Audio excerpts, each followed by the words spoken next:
Welcome back everybody to another episode on the HermitCraft server. So guys, I have been spending some time over here at the witch hut, improving this ever so much.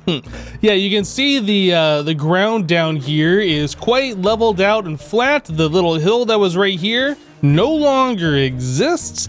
There was a whole bunch of land over in this area. You can see the remnants of the stone where the little hills and things were. This is all now flat and leveled out. We've gotten rid of all of that terrain. My goodness, guys, the amount of dirt and stone that I have collected from all of this is a little crazy, but a lot of the dirt I've also been putting over into this area here and just leveling it all out. So some comments from last episode that I think we're going to be taking into account this episode. The spawn platform, apparently, if we put it over the witch hut, does decrease the spawn rate in which witches spawn, which is a very simple thing. So we can just move this thing just completely on the opposite side, right? And then it's no longer above the witch hut. Same thing for the drop shaft here. We would just have to reverse that, do a 180 and just have it on the other side. That's a very, very simple thing to change.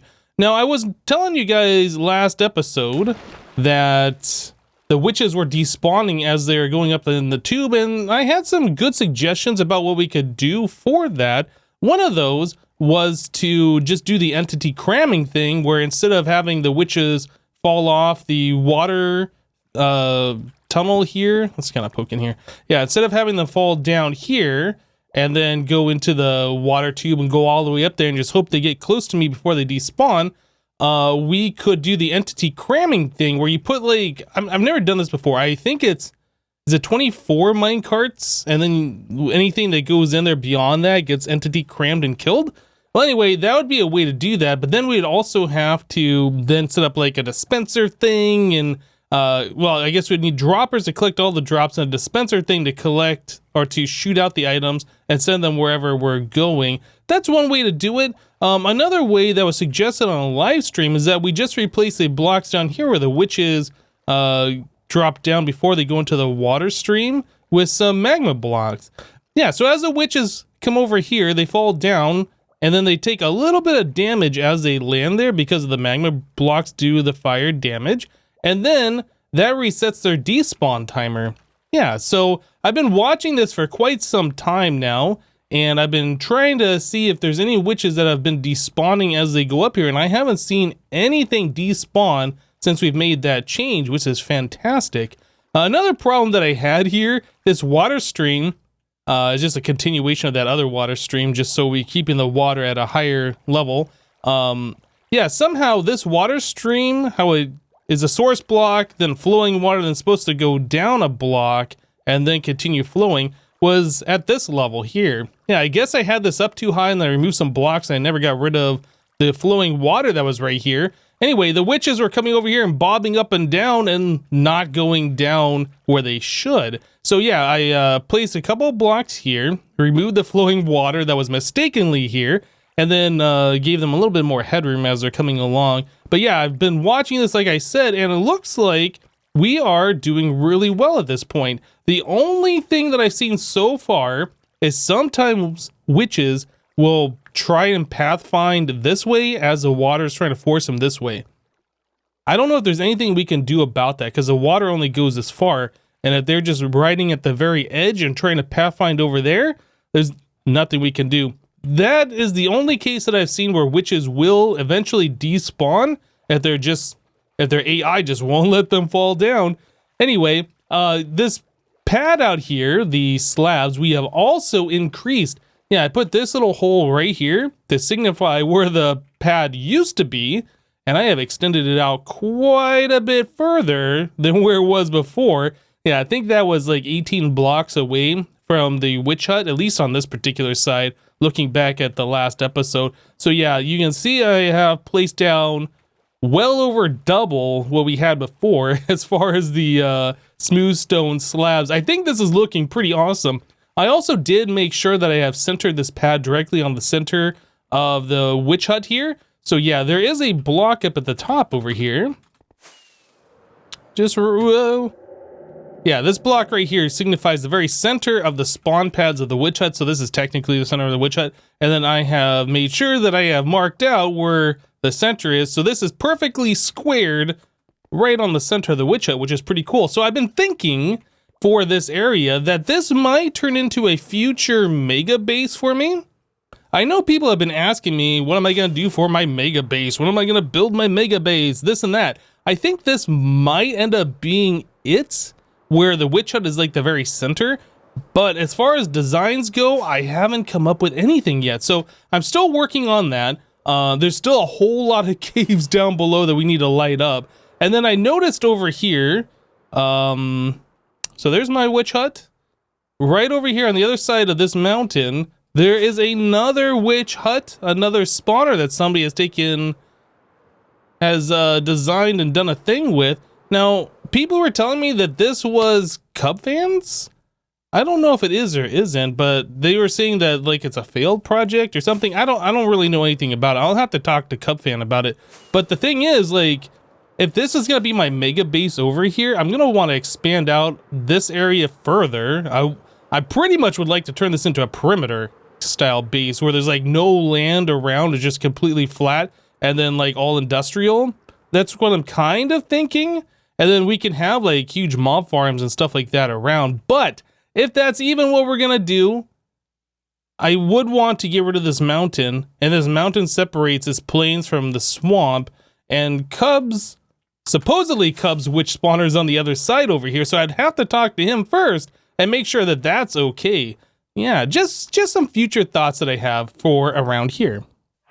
So in the shopping district over at the diamond store, I have re-added in a chest here with gold blocks. Yep, I can't remember what we were selling these for last time. Was it 8 blocks of gold per diamond? It might have been 4. I honestly don't remember. But I just had a conversation with VintageBeef where he sold me some more gold blocks for some diamonds to sell in the diamond store here. But honestly, guys, like, this store isn't doing so well. Like, we're selling dead bushes. We've made one sale there. We've sold some pumpkins, and we have some gold blocks. All of our mending books that we were trying to lure customers in with 1 mending book per person per season. Yeah, for 1 diamond. That's all sold out. So I need some ideas what we need to do for this diamond store. Either we gotta get something that we can start selling in here that's gonna be like a hot commodity. You guys will have to let me know what that would be. Or we need to repurpose this and start selling something completely different or change the store completely to something else. So I would like your guys' suggestions in the comments down below for what we could do to do that. But anyway, let's go ahead and jump into the footage now where we're hanging out with VintageBeef and making this deal. Hi. Hey, Beef, how you doing? Not too bad. We meet again. We do meet again. And a familiar place, too. It's it's where things happen. The Situation Room. Just call me Wolf Blitzer. I think that's the guy's name on CNN or something. I don't know. So what's up, dude? Dude, so like the last time we met here, we made a deal where you gave me a whole bunch of different things to sell in my shop, and like the gold just sold out. I need more. I need a lot more. Gold. Okay. I mean, okay. So, okay. I recently sold a stack of gold blocks to one Cub fan. Okay. So I don't have a whole lot, but I might have enough for you to make something out of it. All right. So, I think I already put it in here. Oh man, there's lots of. Yeah. Okay. So I was getting ready. All right. So, well, there you go. You can ignore the glass at the top. That's from Ethos free glass delivery service. Gonna burn it or something. But that's the gold blocks I have. Okay. So if you're selling them by the 8s, that's what, 14? I think 8's too cheap. Yeah, maybe. I mean, it seems like gold is something that people want a lot of these days. Yeah. Maybe we should. I would probably like half that, maybe even less. I don't know. So you're thinking like a stack of 4 for a diamond? I think that would still do well. I mean, we're not even talking 1 diamond block, right? We're talking 1 diamond. Yeah, 1 single diamond. Yeah. So I mean, that's a pretty good deal even at 4 blocks. So you think I should go lower? I think, you know what? You do whatever the heck you want. Okay, Here's what I'll do okay. for you, though. Here's what I'll do for you. 1, 2, 3, 4, 5, 6, 7. That's 14. I will sell you all of this gold at the wholesale cost of, let's do 9 diamonds. Just 1 diamond block. That's it. 1 diamond block for all that gold? One diamond block for all that gold because I love your face. Oh, thanks. Yeah. All right, you that got sounds a beautiful face. That sounds pretty good. I'm just gonna go over here and just borrow Excuse me, this. that's my ender chest. So it's got some nice free stuff in it, though. Yeah, all ender chests seem to. There you Okay, go. okay. I will take it. I will take the diamond block. I mean, I have a gold farm. It's not a huge thing for me. So, and I know you have to turn a profit. The diamond store needs to turn a profit. It needs to. It hasn't been doing too well these days. You know, I noticed a couple pumpkin stacks sold finally. Yeah, absolutely. I think Etho every actually once in a came in while. there. Yeah. Mhm. Oh yeah, I knew he would. I think I mentioned him when I sold you the pumpkins. I think you did. Yeah. That's awesome. Okay, well, feel free to take all those guys. Good luck with your pricing. Okay. And I hope you sell. Just make sure Cub knows you got some gold blocks. Yeah. You'll be fine. I'll just send him a message and be like, hey, you want some gold? Yeah, that's all it takes, really. Why are you wearing an omelet on your chest? Let me just point that out. Wait, I'm wearing an omelet? Yeah, you're wearing an omelet around your waist. It looks like an omelet. Hey, you you leave my orange bell alone. I mean, mine looks a lot better. Do you know I'm the only person I think who has a blue belt on the server? Everybody else moved on or hasn't participated. Have you not tried to get one that was better than that, or are you just like you solid blue team? I love blue. Blue is my favorite color. I'm sticking with blue. Hey, well, there you go. That's it. Blue till I die. There you go. Scar hasn't tried to recruit you onto the green team yet? He hasn't. You know, I see a lot of deals though for like green team members and clubhouses and stuff. I am a little bit tempted, but knowing that I'm like the only person on the server with a blue belt, I don't know if I can change.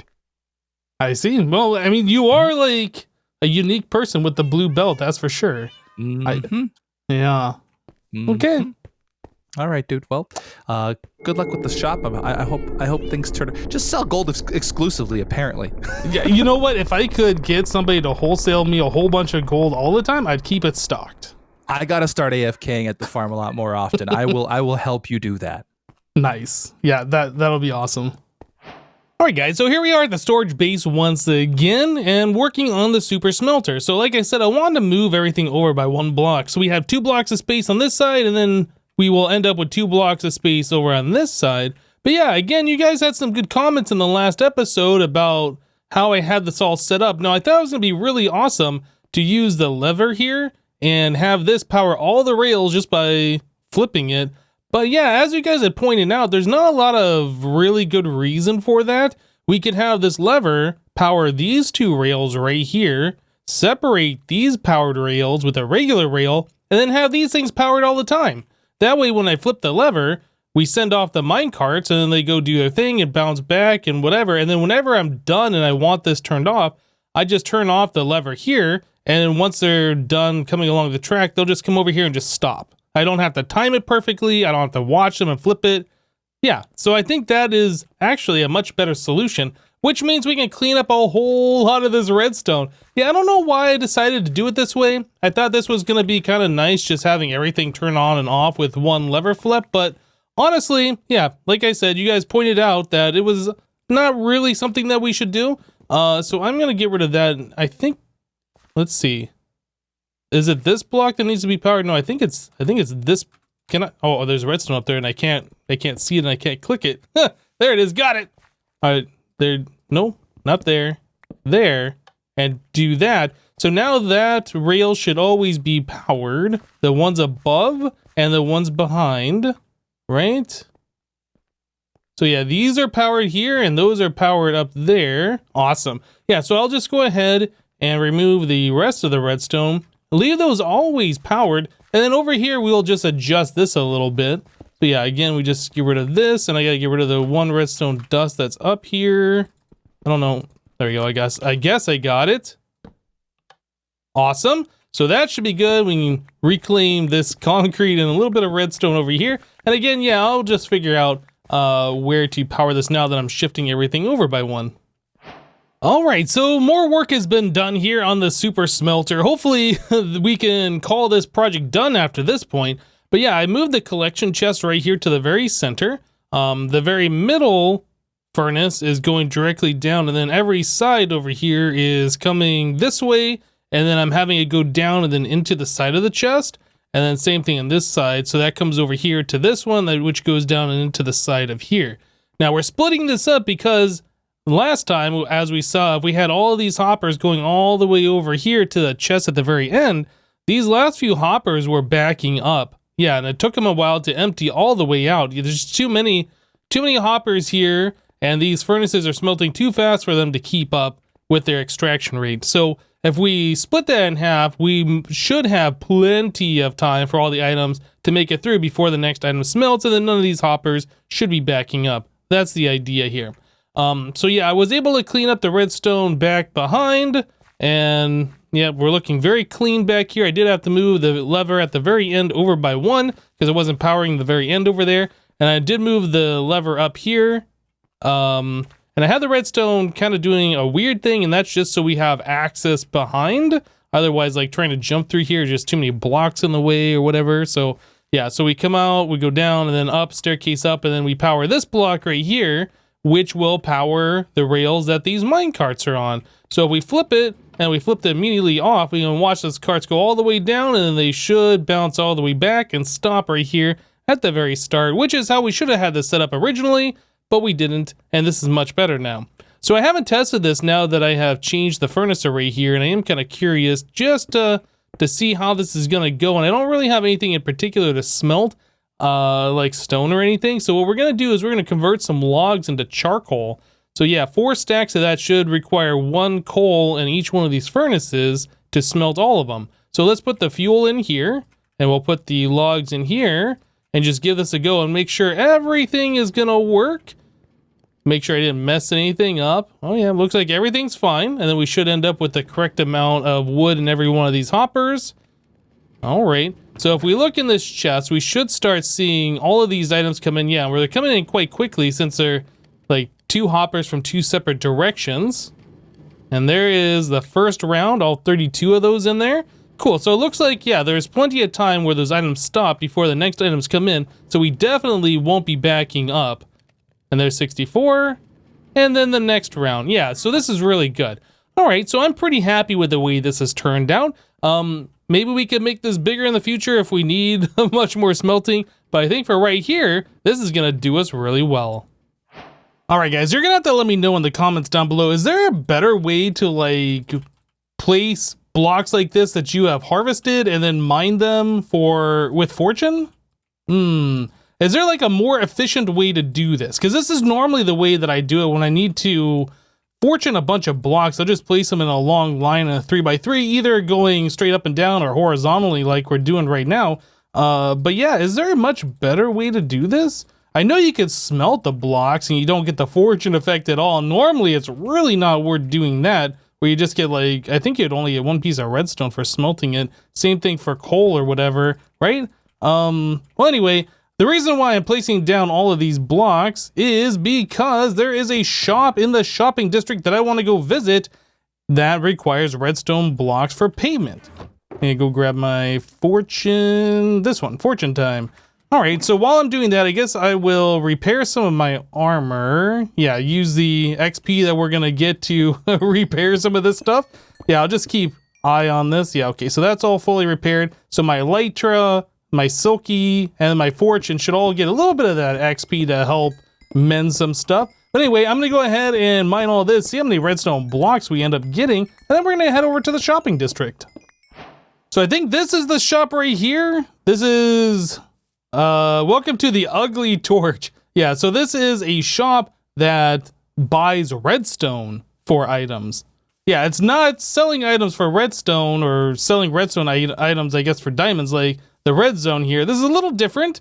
So down here in this shop, make a deal, Ravager delivery, 12 stacks of redstone blocks. Wow. That's a lot of redstone blocks, 12 stacks. Oh man. So yeah, there's a lot of stuff that they're selling here specifically for redstone. So if I want some Wool, it's 6 redstone blocks for a full stack of white wool, which is not bad.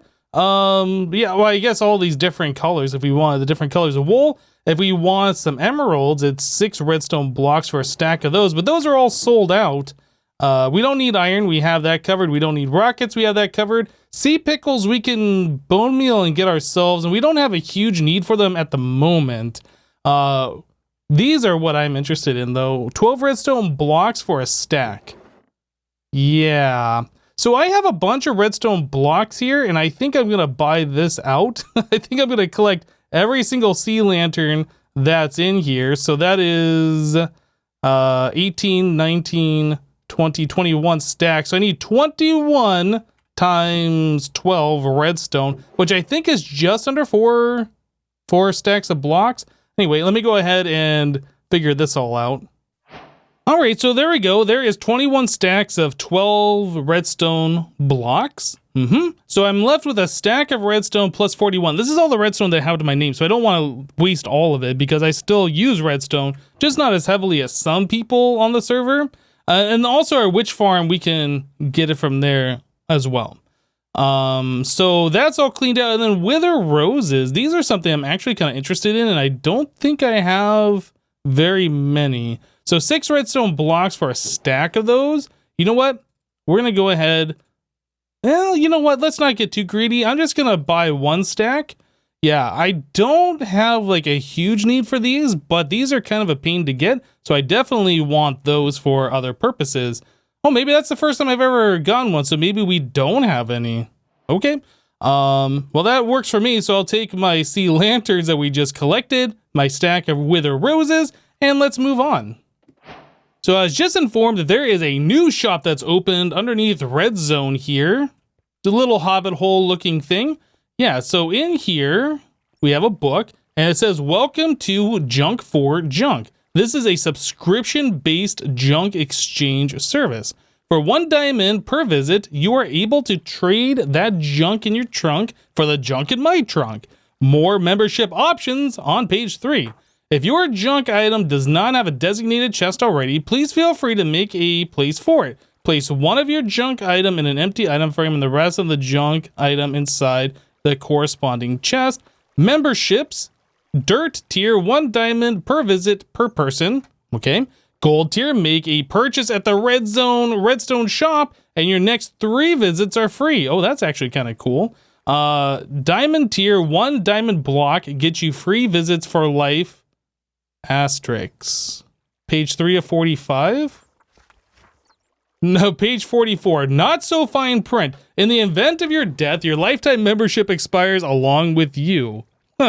Taxes to be paid by purchaser where required. Junk for Junk is not responsible for any harm you may suffer inside Junk for Junk. Void word prohibited. Totally 100% binding contract. Shop at Red Zone for all your redstone needs. 0 net carbs. Fat free. Great source of fiber. Oh boy. So he's kind of pulling the same kind of thing that I pulled with my diamond store a little bit. Just that fine print. Anyway, so it's 1 diamond per visit at the dirt tier, or if we buy something from Red Zone, our next 3 visits are free. But I don't have anything that I want to buy at Red Zone right now, so let's just go ahead. We'll toss in the diamond for the visit, and yeah, payments here. Okay, so junk for junk, I assume it's 1 item for 1 item. It doesn't really specify, but I assume that's what we're doing here. So he's selling gravel, dirt, sand, grass, and then got some empty chests over here. We got sandstone, andesite, diorite, granite. Okay. All right. Bottles. Ooh, that's actually, we're getting that from our witch farm. He's selling spider eyes and sugar. So I assume he must have a witch farm as well. And sticks. Yeah, he must have a witch farm also. He's keeping the redstone and the glowstone. Interesting. And then a little bit of netherrack. So I think what I would like to do is buy the sand and the gravel. Yeah. So we have a dirt chest here, which is almost full. Yeah, so I brought some stuff that I can junk for junk here. I'm going to do, how about 9 dirt for 9 sand. I'll just throw 9 stacks of there. And I'll grab 9 of those. All right, and we'll just fill up this chest. And then I'll do 9 more stacks of dirt for 9 of these. Hopefully I'm doing this right. It says junk for junk, so I assume it's like 1 stack or 1 item for 1 item in exchange. So yeah, we left a little bit. I didn't want to completely clean them out of that, but yeah, I think this is going to be really, really good. But yeah, guys, I think we're going to go ahead and wrap the episode up here for today. Yeah, we got a lot of stuff fixed that we were working on last episode. I'm very happy with the way this place has turned out so far. I mean, there's not a lot of work that we've done here, like as far as like actually building, but as far as leveling it out, flattening it out, getting things prepped, yeah, I'm very happy with the way that is. Our witch farm is working really good, but, you know, the spawn rates all depend on the amount of people that are on the server and all that kind of stuff. But yeah, I think this could turn into like a really, really awesome future mega base. Definitely looking forward to that. But anyway, guys, we're going to go ahead and wrap it up for today. Thank you guys for watching. Remember to leave a like on this episode if you liked it, and we'll see you next time. Bye-bye.